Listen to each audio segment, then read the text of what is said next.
राधे राधे दोस्तों, आपका स्वागत है हमारे चैनल में। आज हम जानेंगे कि गीता के इन 18 बातों को जो भी अपनाएगा वो सभी दुखों और वासनाओं से दूर हो जाएगा।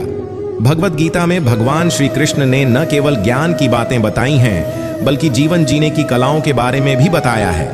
भगवान श्री कृष्ण ने अर्जुन को जो गीता का उपदेश दिया है वह हर मनुष्य के लिए प्रेरणा स्रोत साबित हो सकता है।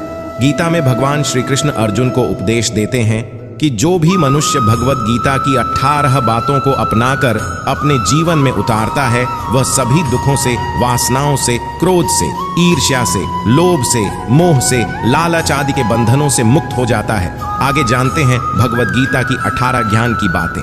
1. आनंद मनुष्य के भीतर ही निवास करता है, परंतु मनुष्य उसे स्त्री में, घर में और बाहरी सुखों में खोज रहा है। 2. श्री कृष्ण कहते हैं कि भगवान उपासना केवल शरीर से ही नहीं बल्कि मन से करनी चाहिए। भगवान का वंदन उन्हें प्रेम बंधन में बांधता है। 3. मनुष्य की वासना ही उसके पुनर्जन्म का कारण होती है। 4. इंद्रियों के अधीन होने से मनुष्य के जीवन में विकार और परेशानियां आती हैं। 5. संयम यानी धैर्य, सदाचार, स्नेह और सेवा जैसे गुण सत्संग के बिना नहीं आते हैं। 6. श्री कृष्ण कहते हैं कि मनुष्य को वस्त्र बदलने की आवश्यकता नहीं है, आवश्यकता हृदय परिवर्तन की है। 7. जवानी में जिसने ज्यादा पाप किए हैं उसे बुढ़ापे में नींद नहीं आती। दोस्तों, आगे बढ़ने से पहले आप हमारे चैनल को प्लीज सब्सक्राइब कर लें।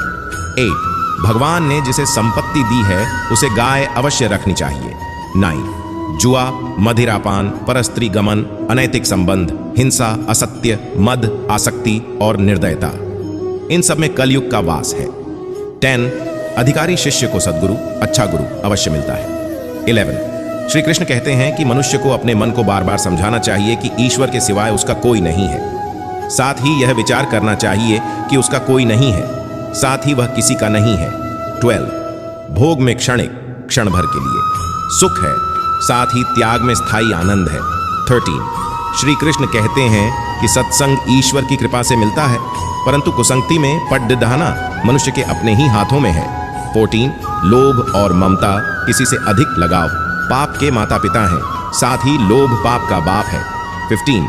श्री कृष्ण कहते हैं कि स्त्री का धर्म है कि रोज तुलसी और पार्वती का पूजन करें। 16. मनुष्य को अपने मन और बुद्धि पर विश्वास नहीं करना चाहिए क्योंकि ये बार बार मनुष्य को दगा देते हैं। खुद को निर्दोष मानना बहुत बड़ा दोष है। 17.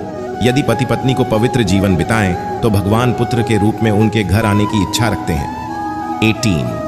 भगवान इन सभी कसौटियों पर कसकर, जांच परख कर ही मनुष्य को अपनाते हैं।